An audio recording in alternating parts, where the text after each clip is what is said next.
requirements, and there are no standards that have been established yet. So my suggestion, before I make my conclusion, I want to say that, yes, atmospheric aerosol can be managed to improve the reduction of global warming or climate change. And there are basic steps that have to be taken before we can do that. Those steps include identifying the major sources of anthropogenic atmospheric aerosol, tracing the pathway, their pathways into the atmosphere. How do they originate? Where do they originate? How do they get into the atmosphere? We have to measure and monitor the threshold limits. That means that we have to set up standards. But I keep wondering, what standards are you going to set for bush burning? What standards are you going to set for for gas flaring? You know, limits on gas flaring. So all this contributes to the atmospheric aerosol that we're talking about. So we need to do that. Then we need to strategically reduce them. If we don't have threshold values and we don't monitor them, how are we going to reduce them? Because these are necessary steps that we have to take in order to make sure that we reduce atmospheric aerosol. Then we have to strategically block the pathway. That's why we need to know the sources. For instance, if one of the sources is through the emission of into the atmosphere, say bush burning, how are we strategically going to control bush burning? Are we going to find alternative ways and means to bush burning? Are we going to have protocols that will allow us to burn forests at specific times and periods of the year?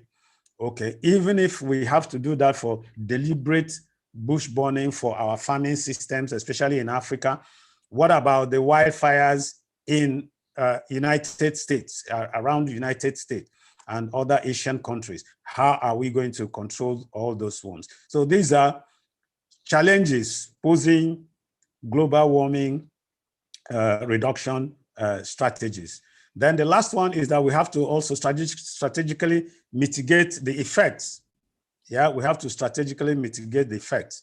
For instance, can we put certain things in practice to say, farmers, don't burn your bushes, we'll give you mechanized equipment that will help you to clear your forest, and then you know, make sure that you do not burn and contribute into atmospheric aerosol. So these are some of the management strategies, steps that we can use to control atmospheric aerosol, and as such also control global warming and climate change. Let me conclude by just saying that industries and governments need to be aware of the implications of atmospheric aerosol in global warming potential and climate change. This will be achieved by sponsoring and management protocols, as well as standards, if, and I mean it, if effective reduction in global temperature has to be achieved. So this is the few things I have to present this morning, just to probe our minds so we can have a discussion around it, and then see if our industries and governments can latch onto these ideas and see that we achieve reduction of the global warming and climate change. Thank you. I wish to stop here.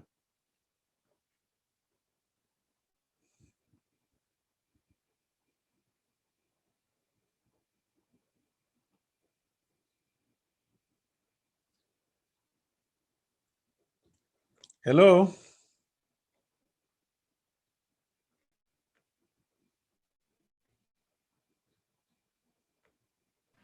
Hello, Doc. Thank you very much for that presentation. We heard you very loud and clear. Hello, all participants. My name is Dr. Comfort Asokoro Ogaji, and we're happy to have you all here. Thank you, Doc. A number of questions were coming in when you were making your presentation, but we would like to take the presentation from Mr. Mohammed before we now wrap up with all of the questions that the participants are posting. Some are questions and some are comments. Thank you very much for that illuminating presentation. We would now call on Mr. Mohammed to please take his stand. Before then, I would confirm if the Mr. Matthias is back on now. Are you back on? Yes, I'm back on, ma'am. Okay, over to you then. Okay, I think Mr. Dr. Esinguzo is back on and is still on, sir. So please, Doc, you can continue, sir. No, you got logged out, I guess, in the middle, and Dr. Esinguzo has finished his very insightful presentation, and I can see some questions posted to me, which I will send to you. And I think now we are about to invite Mr. Mohammed from the Federal Ministry of Environment, so you can do the invitation accordingly if you are still there, because you look frozen. If you're still there, if it's not there, Mrs. Adiola, if you are there at the Richflood office, you can do the needful. Thank you.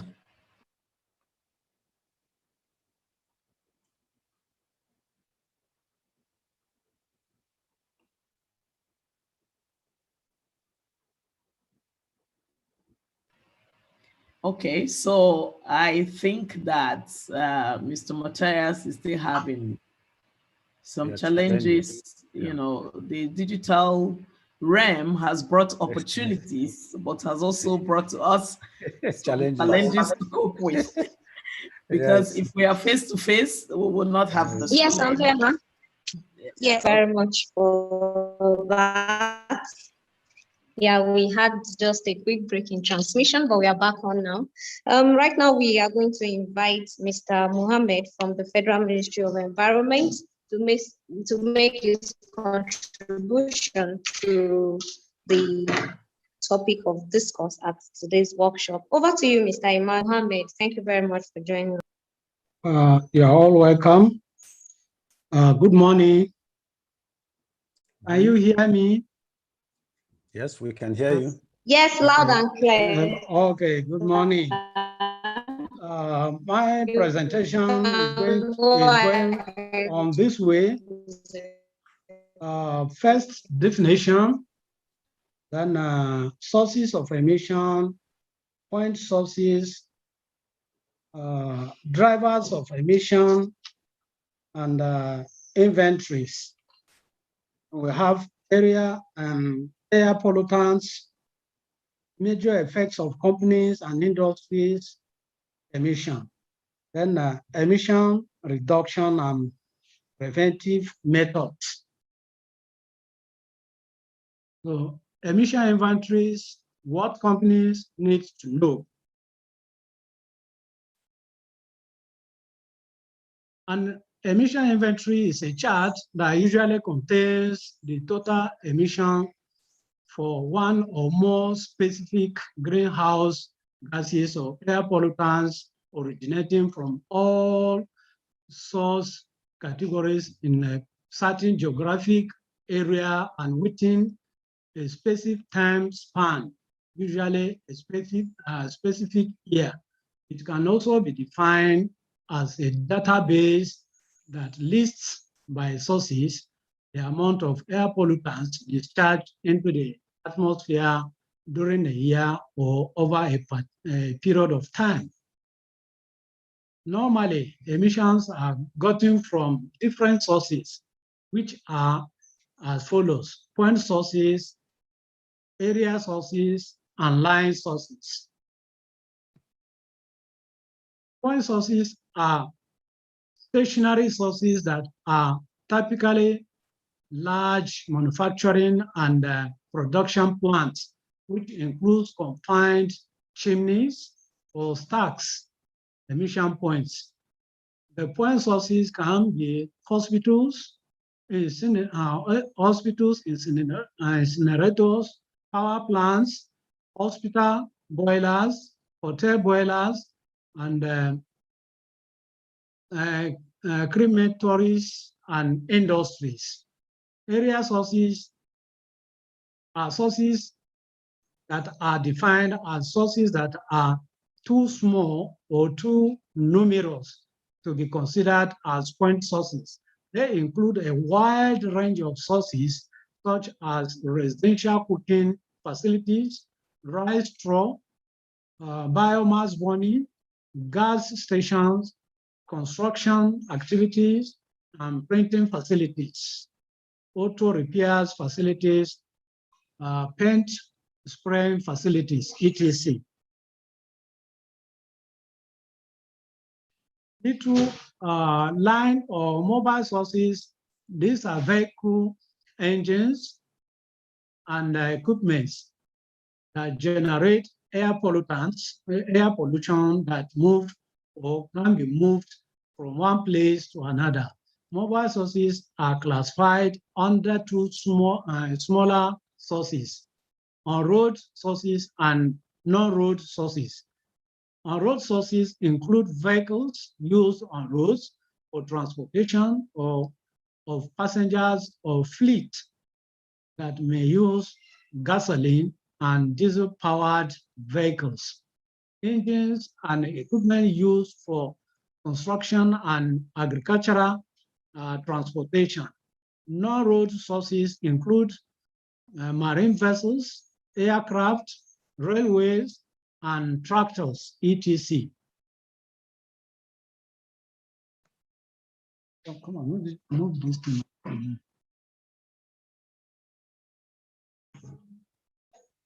Nice noise. Okay.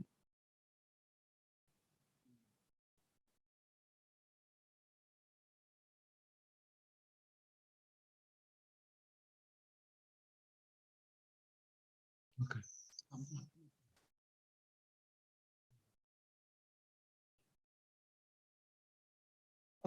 Drivers of emission inventories. The lists down here are the drivers of emission inventories. We have national policy formulation, international commitments, point source, emission and nuisance, energy efficiency, dispersion modeling studies, environmental impact assessment, public information, and international negotiations, health impact assessment, research programs, egometric studies or projections.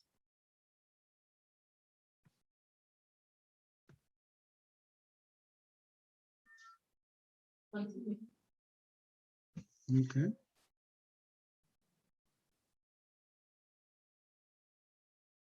Air pollutants.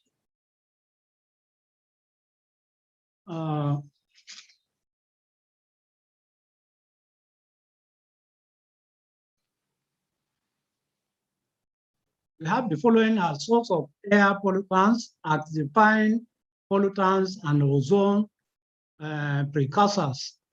And they include nitrogen oxides, sulfur oxides, volatile organic compounds, and ammonia. Toxic pollutants, this include particulate matter, carbon black, etc. 3, heavy metals, lead, cadmium, mercury, arsenic, chromium, copper, and nickel, etc. Now we have greenhouse gases, carbon dioxide, methane, nitrogen oxides, and hydrofluorocarbons.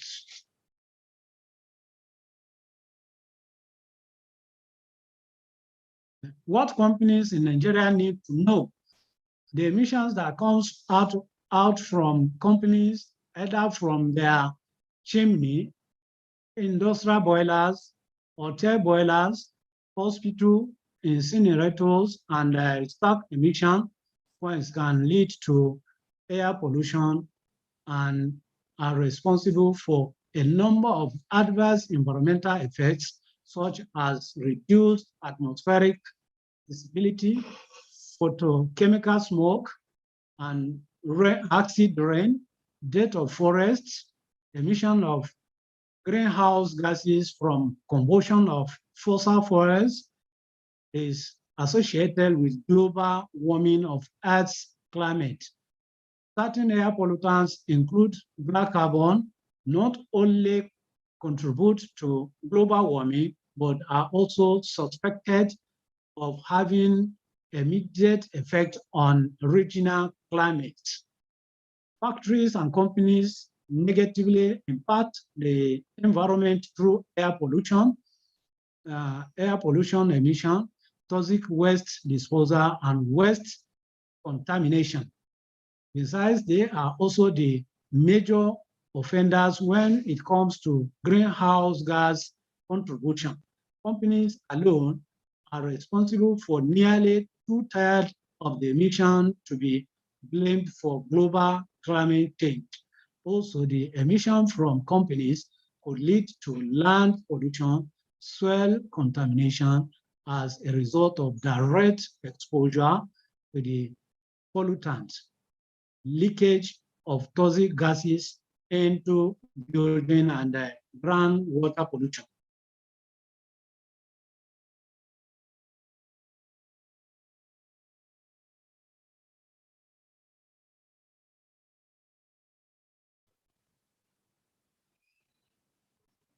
Companies need to have emission inventory units. The role of the unit is to maintain a database of criteria and hazardous air pollutant data that is used to track progress towards national ambient air quality standards, perform regional modeling, develop and control and maintain strategies, identify sources and general emission levels, determine compliance with emission regulations and environmental protection agencies' requirements.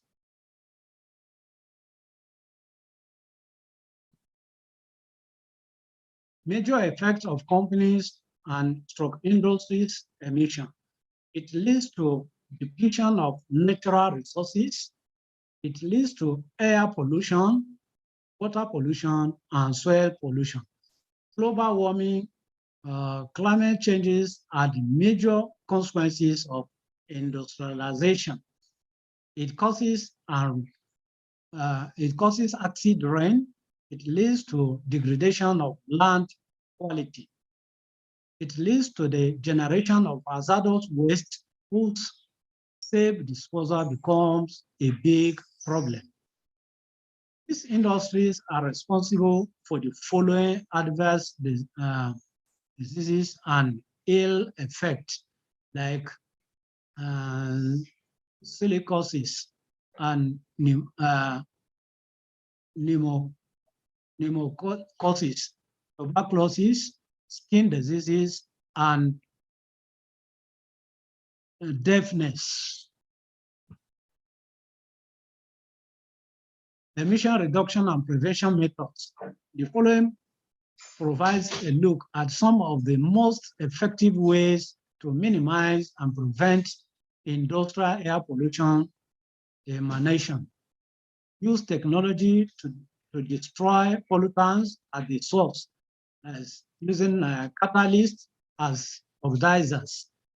Use non-toxic materials to manufacture goods.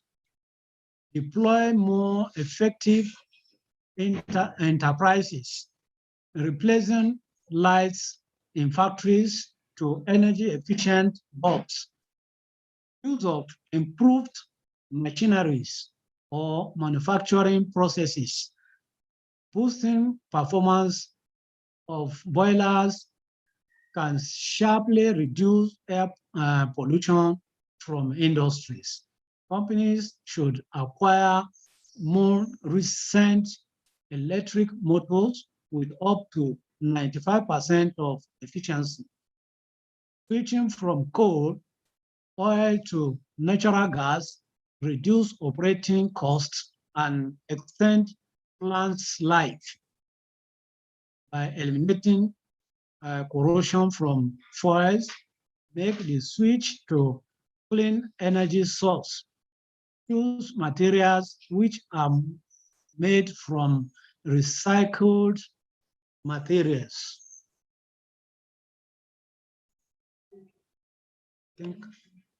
So that is the paper I have to present.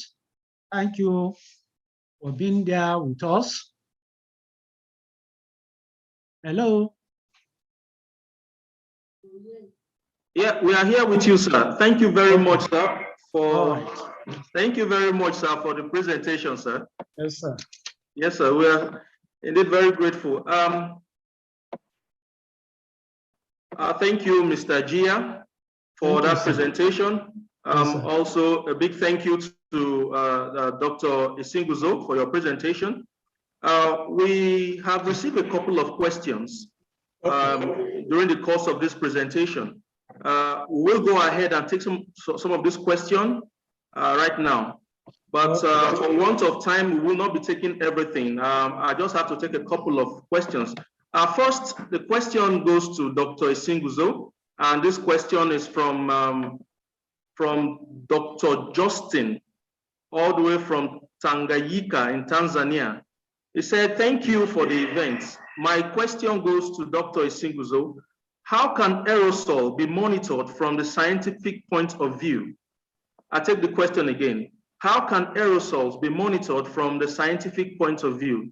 Over to you, Dr. Isinguzo, sir. Okay, thank you all from our contributor from Tanganyika.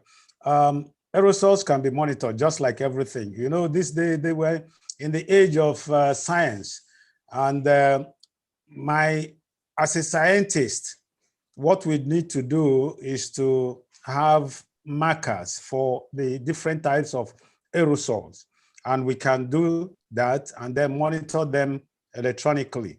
That's an example. The other example of how it can be monitored is from the source. If we identify the point sources of these emissions, we can actually monitor them from there. But I quite agree with you. Let's take, for instance, like carbon black or black carbon resulting from biogenic or farming burning or bush burning. It might be very, very difficult, but I believe that with time, it is possible for us to have something that can electronically assess and assay the quantities of black carbons that are put in the atmosphere. The other components, since they are in liquid and in a solid form, can also be done. If you remember today that we do particulate matter monitoring, then that gives us an indication that if we focus on developing the technology for monitoring atmospheric aerosols, we can easily do that. Thank you. Oh, thank you very much for that. Another question came in from Mr. Augustine Onyeka. He said, this is to Dr. Isinguzo. He said, what are the gender implications of the proposed mechanized solution for tackling the GHG, that's the greenhouse gases? Okay, what are the gender implications of the proposed mechanized solution in tackling the greenhouse gases? I'm just thinking, what are the mechanisms? I didn't get that question correctly. I don't think, just repeat the question. Let me see. I want to reason with him. I want to believe maybe Onyeka is a lady. She actually wants to know, in all of this, in all the process of tackling the greenhouse gases and this the aerosols, especially as the topic today tells, what are the gender implications of this whole process, this whole plans? Is it going to be gender biased, or in what form is it going to be? Okay.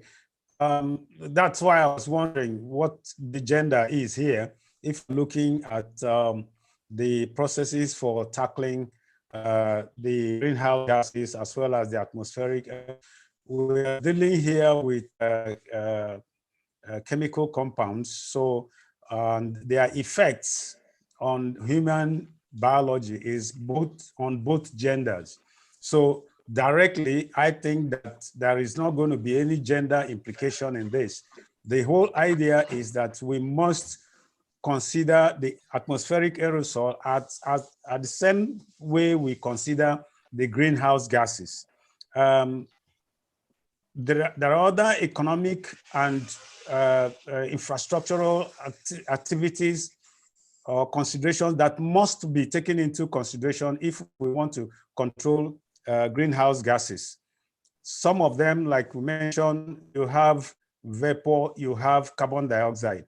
These are biological requirements for plants to survive and grow.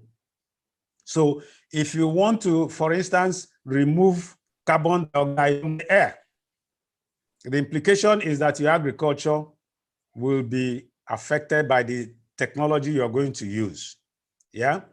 However, I believe that in the case of aerosol, which I particularly mentioned, which is the black carbon, yeah, that absorbs and transmits back the infrared ray into the atmosphere and cause a cooling effect, while it is also contributing to the global warming, then you have to balance your economics. Do you want to maintain the atmospheric temperature as well as, control ozone layer? So what is going to be your response? What would you prefer? The cooling of the atmosphere or the warming of the Earth's surface? So that's where I brought up the challenge that aerosol poses, some parts of atmospheric aerosol poses in managing global warming and climate change. Thank you. I hope that clarifies it. I can't think of any gender consideration in this particularly. Thank you. Thank you very much. I guess the question actually, you really done justice to it. I think she's looking at it from what's the effect on women and children. And I guess you have really dealt on it because you looked at the agricultural part of it, because that is where I think will affect the women and children, especially limiting agriculture and structuring agricultural stuff. The next question is for Mr. Mohammed, sir. Mr. Mohammed, sir. Yes, sir. Okay, sir. The next question from Godia is for you, sir. He said, yes, sir. What are the policies and regulations available for Nigeria for emission monitoring? And are there laws enforced by the Nigerian government? Yeah. Yes. If we look at the Nigerian, situation, we have agencies, Federal Ministry of Environment. We have the EIA process that monitors the issue of pollutions, and then we also have NESRA that also have in charge of pollution. Then we have pollution control that actually monitors companies, their discharges and emissions. And the same way we have oil and gas that are also in charge of oil companies that monitor their discharges and pollution.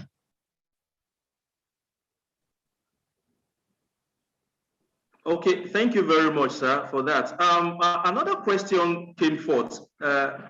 It said, is there any, this is to Mr. Mohammed, sir. Said, Yes, is there sir. any emission inventory done at the national level now in Nigeria? And if there is, how can we assess this? I don't think there's any emission inventory in the country. even though we have the processes that usually monitor emissions, but in the actual sense, we don't have complete record of it that we can assess. But if you come like our department, the EIA process, we have the various reports. We have the emissions listed in the reports, except we don't have specified this thing that yes, we have an inventory for pollution. So we have reports. Reports various activities from companies in EIA process.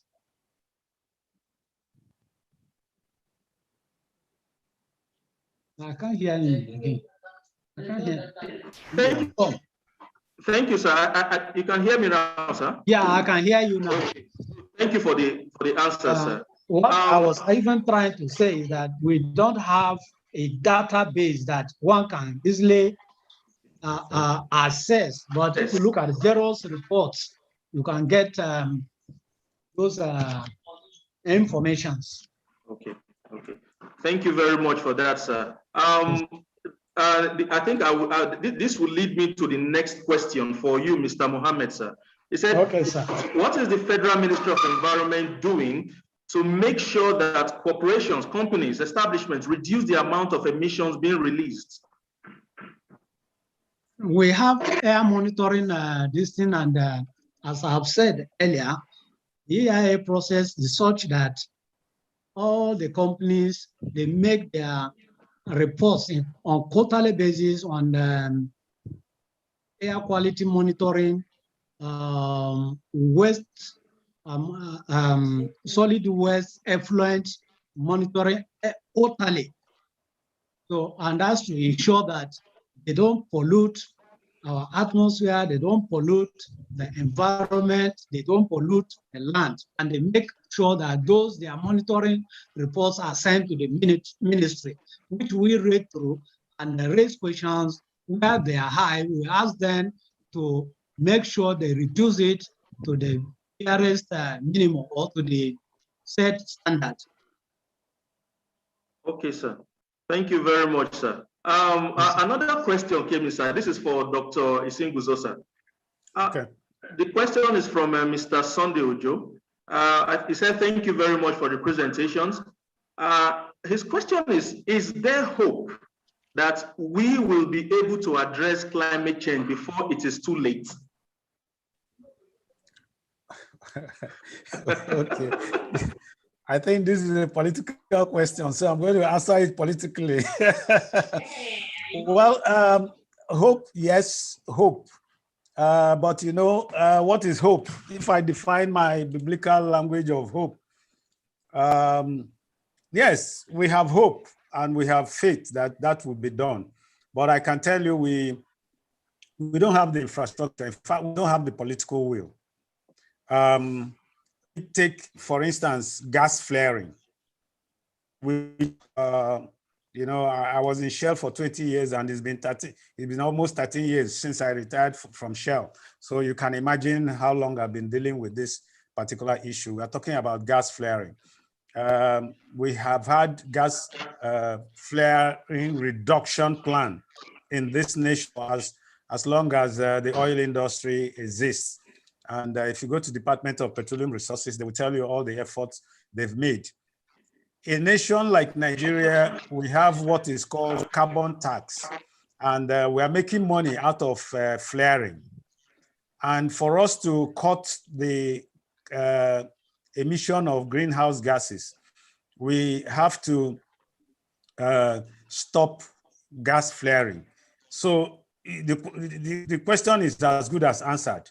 You're making money from gas flaring, but you have to cut gas flaring. So it's like somebody saying, I need food, you know, but I don't have money. So the answer to the question is we still have to have hope. Yeah, that's my answer. Is only on hope. I don't see any strategic thing we are doing in this country and in most countries of the world. If you watch CNN in this last G7 meeting, you will see the discussions as regards to climate change, and this is only the advanced nations that are making effort, but the developing nations and the underdeveloping nations, there are countries that are underdeveloping. And I must tell you, maybe we are one of them. We were better many years back than we are now. We're having issues. So I will only say that it's just a question of hope. I don't see any structure. I don't see any infrastructure. I don't see any political will for us to cut emissions of greenhouse gases in Nigeria. Thank you. Thank you very much, Dr. Isinguzo, for really gave us your personal view on that question, and we say a big thank you. Viewers, all those, everybody on this platform. Ma'am? Okay. Yeah, I have a contribution to make very quickly. All right, ma'am. Just to buttress the question, to throw some more light on the question raised by Godia to the Federal Ministry of Environment that was asking about the policies and regulations available in Nigeria. Yes, there are policies and there are regulations, lots of them. So Godia, you can visit the Federal Ministry of Environment. They have a lot of gazetted laws, and also you can visit the NESTRIA office. If you posted this question from Nigeria, you can visit the National Environmental Standards and Regulations Enforcement Agency, NESTRIA.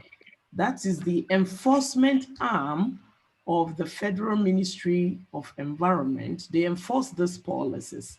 And coming to also your questions, specifically for emissions monitoring, NESTRA has this regulation, which is the National Environmental Air Quality Control Regulations, SI number 64, 2014. This regulation stipulates the emissions that are permissible and the limits, and also actions to be taken when the emissions are exceeding the limits. So you can lay your hands on this regulation, or you can email the Richflood office. I think we have a copy of that. You can also check the NESRIA website. I was told the other day that the DG had uploaded all of the regulations on the NESRIA website. Okay. I think the website, Richflood office, you can post the website on the chat box. I think it's nesra.gov.ng. When you go there, you will see a whole list of regulations. As at the last time I counted, we had about 33 regulations from that enforcement office. And the specific one I know about air quality is the one I just mentioned earlier. They have also for motor vehicles, National Environmental Motor Vehicle regulations. It's there, the emissions limit and all that. There's a program of NESTRIA that monitors vehicular emissions. I don't have the updated information about that project, but I think some emissions inventory was done at the preliminary stage of that project. So you can also lay your hands or write to the NESTRIA office for more information about that emissions inventory that was done. I saw a paper then that says that an emissions inventory was taking place at the time. So you can make an effort to reach the NESTRA office. And as that's whether the laws are being enforced, just like Mr. Mohammed said, that they have the Pollution Control Department, they have also the NESTRA agency, they also have the Oil and Gas Department. So these are, structures or units that has been set up by the Nigerian government, the federal government in Nigeria, to make sure that these emissions are being monitored, and not just monitoring, that some enforcement actions are taken to mitigate the emissions that are being emitted by industries, and even at domestic levels, like generators, like vehicles, and every other sources of emissions, like he pointed out in his presentation. That's Mr. Mohammed. So I think these resources will help you. You can chat me, you can private chat me now, and I can send you my chat line, and I'll be able to give you more resources for, it looks like you're doing a research. I'll be able to supply you some links. I hope that is useful. Over to you, Mr. Matthias.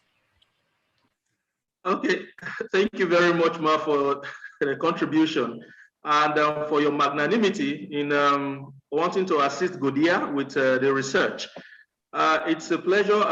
At this moment, we really want to appreciate all regulators who joined in this workshop, and particularly participants from various countries. Thank you for participating and for your contributions and questions. For some other questions that we are not able to answer for want of time, we promise we will reply to give answers to your questions and send them back to you.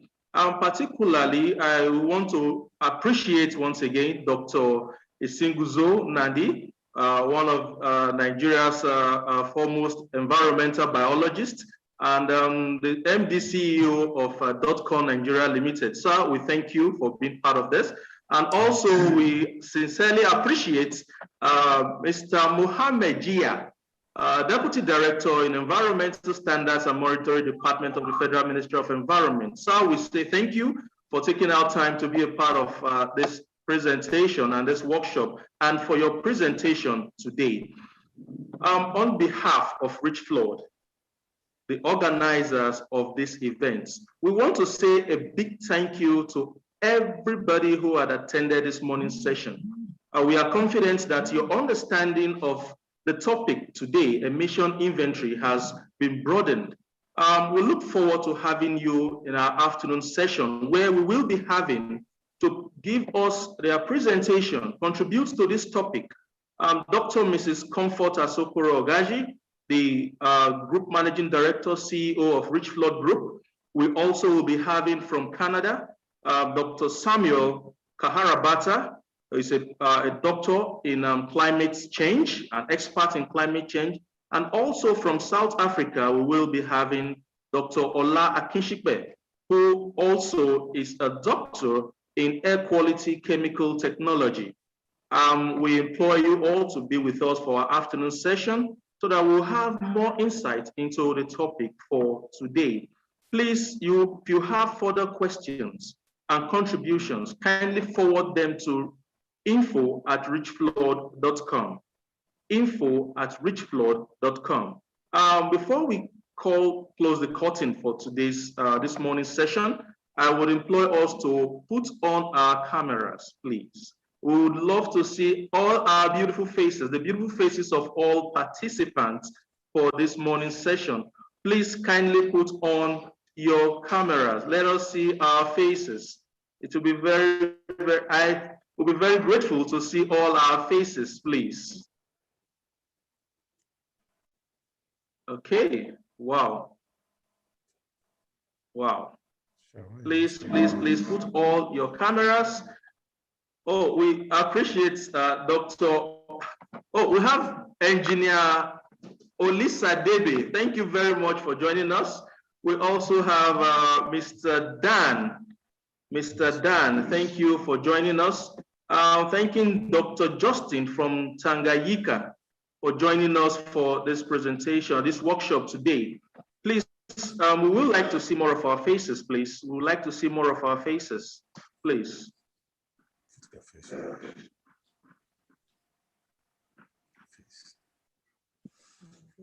Okay, okay. Thank you all for being a part of this morning's session. Once again, we sincerely appreciate you all. and we hope to see you at our afternoon session. Thank you. Until then, please do have a delightful time. Thank you very much. And bye-bye from us here. Thank you, everyone. Thank you. Bye.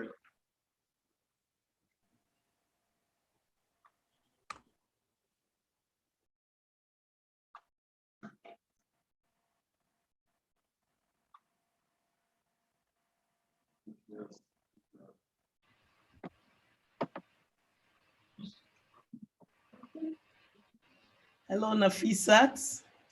Hello, Engineer Lisa. Good to see you. Good to see you, Fumilayo. Hi, Tina. Hello. Rita. Hi. Mr. Prince. Oh, Mr. Jude. Okay, Mr. Jude. Tina Alden, thank you very much. Tina Alden, thank you very much for joining us. Yeah. Okay, Dr. Akpiribo, we are grateful for your participation. Thank you very much for attending. Okay, until then,